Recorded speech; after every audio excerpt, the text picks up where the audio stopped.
خزه احتشام وروړه زه پسې ورځم په خپله صحیح ده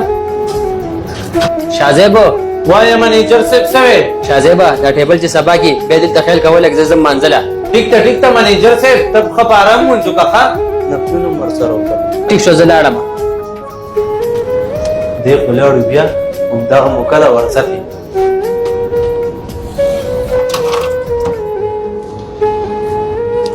دا خو یو دی دا نه راغلی دا نه راغلی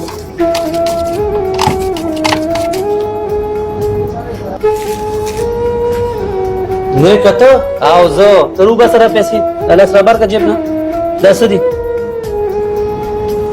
دا راته ووایه سلمان څه شو نیک هغه منزل تللی دی خو د خدای ظالمه چې هغه منزله لاړو نو ته بیا دلته کې دا کار کې 15 کاله مونږ دلته کې په کار باندې ځان مړ کو تا پرون هلته د پټ بس نصري روچت کو دلته د راته منیجر کو نو مونږ چې دا کارونه نه کوو نو نور به څه کو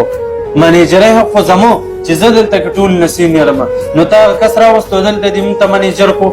نیکا ما ته نه 15 کالو کې 1 روپۍ نه ده پټه کړې دا غلا ما نه کوله دا ما دې دپاره وکړه چې هغه منیجر بدنام شي بس شازیبه بس ته ما ته کار مه ښایه چې زه به څوک ویټر لګوم او څوک منیجر لګوم ته ما ته خونه مه کوه تا د منیجرۍ انجام خو دغه دی که نه چې هغه مانځه ته کس تلو هغه دې معاف نه کړو نو ته به بیا ما څه معاف کړې چې زه تا منیجر ولګوم و د خدای بنده چې تنخوا دې کمه وه یا څه بل څه ضرورت ورته نو ما ته به دې ویلو نو غلا دې ولې کوله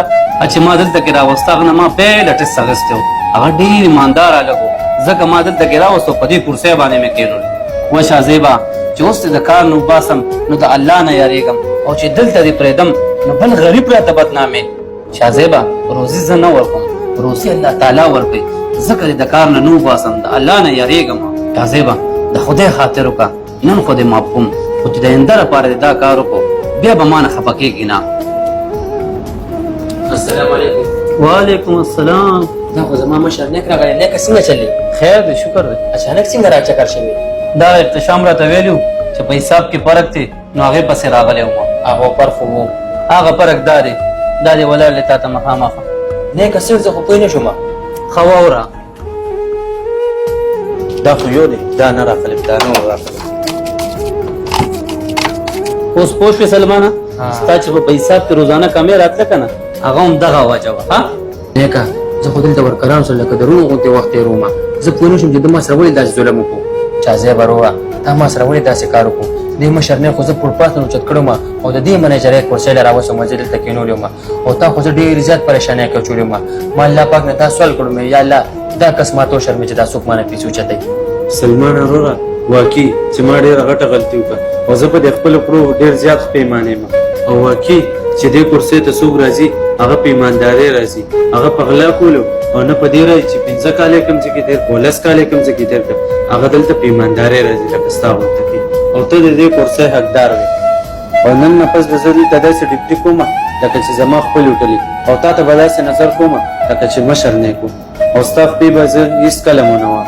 سلمانه دې په خپله غلطۍ باندې پښیمانه دی او د دې نه بله غټه خبره نشته دی سلمانه ده ما سره 15 کاله کار وکړو خو ما داسې چې ته په غلطۍ باندې نه دی کتلی اوس پته نه لګي چې تا دې د خپې ولې والې